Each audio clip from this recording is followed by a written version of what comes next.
Boxing is one of the most profitable sports around the world. There's a variety of sponsorships and such available for boxers. Moreover, with pay-per-view fights, boxers left and right are earning six figures in cash. But is maintaining pocketfuls of cash that easy? Although sports people are some of the most highly paid individuals, most of them can't manage that money and go into debt. Here are 10 boxers who face the same fate. First up at number 10, Frank Bruno. Although one-time world heavyweight champion Frank Bruno may have some cash piles left, he definitely isn't the same man he was when he got in the game. Ever since retiring in 1995, Bruno has been to numerous mental hospitals, which put a strain on his pockets. The 52-year-old had to ward off a knife attack during one of his stays at the hospital. With a record of 40-5 and 38 KOs, Frank Bruno is best remembered for his defeat against Mike Tyson twice. Frank Bruno has also confessed to being a drug user and was diagnosed with bipolar disorder. Although still a popular figure in Britain, Frank Bruno is struggling with his mental health to this day. Secondly, at number 9, Joe Louis. Joe Louis is known as one of the greatest heavyweight champions of all time. After a record of 66-3 and 52 knockouts, the man received the title of the Brown Bomber in 1937 and earned around $4.5 million during the bright years of his career. At the peak of his career, Joe Louis was drafted into the army and found that he was in debt when he returned, as his managers took a large chunk of his money. He also owed a good amount of tax money. This led to Joe Louis going bankrupt, as he was never quite able to pull himself out of the hole he dug himself into. Struggling to pay the government off, Louis turned to pro wrestling after his retirement in 1951 and ended up working as a greeter. The poor man passed away at the age of 61 in 1985 and was admitted to the International Boxing Hall of Fame. His former opponent, Max Schmeling, paid for his funeral after it was found that Louis was in more financial trouble than previously known due to a drug habit. He also spent a good amount of time in mental hospitals in the year 1970. Then at number 8, Ricky Burns. Belonging to Coatbridge of Scotland, Ricky Burns was declared bankrupt in March 2015 after accumulating $500,000 of debt. He told the media that his assets were around $300 and he'd lost a ton of money when he took his ex-promoter Frank Warren to court. The 31-year-old has a record of 37-4-1 and 11 KOs. He's a former two-weight world champion who's still active. It looks like Ricky Burns will be back in the ring soon enough to fill his pockets. The young man held the WBO super featherweight title at one point, as well as the WO lightweight and the WBA light welterweight titles. Regionally, Ricky Burns held the Commonwealth title of super featherweight in 2008. Although currently in financial despair, Ricky Burns at least has the chance to fight back his money if he chooses to continue professional boxing. Next up at number 7, Rocky Lock. Rocky Lockridge from Tacoma, Washington is a former WBA super featherweight title holder. His record is 44-9 in the ring and 36 knockouts. Lockridge held the title in 1984 when he went up against Roger Mayfeather in the first round. Reports say that he made close to $2.5 million during his career. The 56-year-old made an appearance on a reality show named Intervention, where he broke down as his family held an intervention for. Rocky Lockridge developed a drug habit after his career came to a halt in 1992 and became homeless. He also suffered from a stroke but recovered and hopes to become a boxing trainer one day. At number 6, we have Dariusz Michalczewski. Dariusz Michalczewski of Poland is a previous world cruiserweight and light heavyweight champion who entered retirement with about $35 million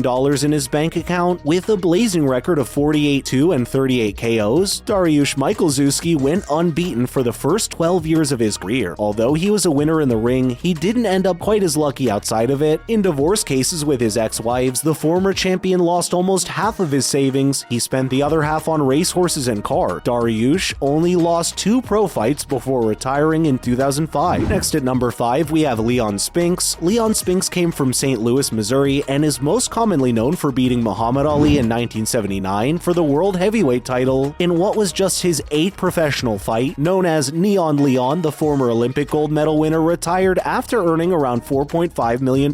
With a record of 26-17-3 with 14 knockouts, Spinks became homeless and has been arrested one too many times, mostly on drug-related charges. Spinks reported that he spent most of his savings on drugs and had to work as a janitor at one point in Nebraska. Spinks' son Corey is into professional boxing as well. Coming up at number 4, Wilfredo Benitez. Wilfredo Benitez from Puerto Rico won a boxing record that may never break. He achieved the title of WBA junior welterweight at only 17 years of age. Known as El Radar, Wilfredo Benitez took his title by defending 30-year-old veteran Antonio Cervantes. This made him the youngest world champion in the history of boxing. Benitez entered the world of pro boxing at 15 and went on to face fighters like Bruce Curry, Sugar Ray Leonard, and Thomas Hearns. He entered retirement in 1990 with a trailblazing record of 53, 8-1, and 31 knockouts. However, in his last 16 bouts, the man faced 7 losses. The pro boxer earned a total of $6 million in the span of his career. Sadly, he ended up with dementia and had to be handled by his sisters. Today, Benitez spends most of his time in a wheelchair and receives government assistance and donations to get by. He's won 3 world titles and is part of the International Boxing Hall of Fame. It is said that Wilfredo Benitez's father incorrectly managed his son's money, but the pro boxer spent quite a big chunk of it himself too, leading to bankruptcy. At number 3, Riddick Bowe. Known as Big Daddy, Riddick Bowe of Brooklyn, New York, is a former undisputed world heavyweight champion who faced defeat only once in his professional career. The 47-year-old earned an estimate of $50 million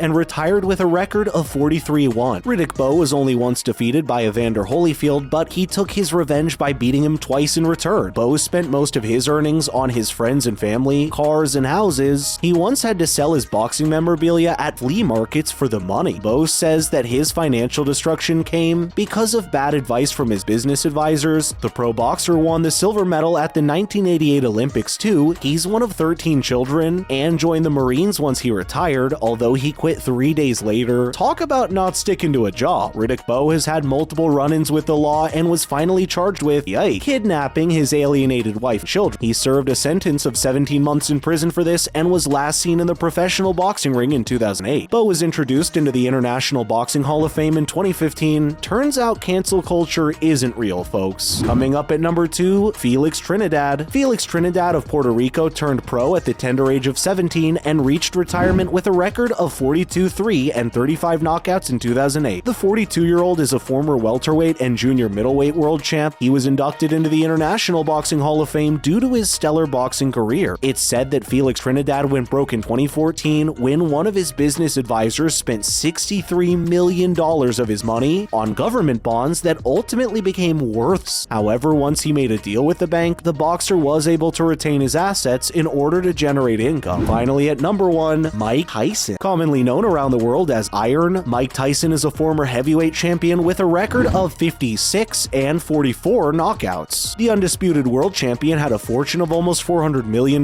before he blew almost all of it on drugs, cars, alcohol, and houses. Some of his money went into divorce cases and child support too. The 48-year-old from Brooklyn, New York City was one of the highest paid sportsmen of his time and also made a ton of cash from endorsements and sponsorships. Tyson was one of the greatest boxers of his generation and made up to $30 million per fight. Living large, paying child support, and legal expenses cost him most of his money. The pro boxer's ex-promoter Don King took him to court for $14 million in 2003. Ultimately, Mike Tyson had to file for bankruptcy due to his numerous debts and took on fights to pay the IRS. Luckily, though, he has been able to earn income in the past few years by writing his autobiography and appearing in shows and movies. That's a wrap for this video. What name were you most surprised to hear on this list? Please let us know in the comments below. Make sure to give this video a thumbs up and subscribe to our channel for more videos like this. Thank you for watching. We'll see you in the next one.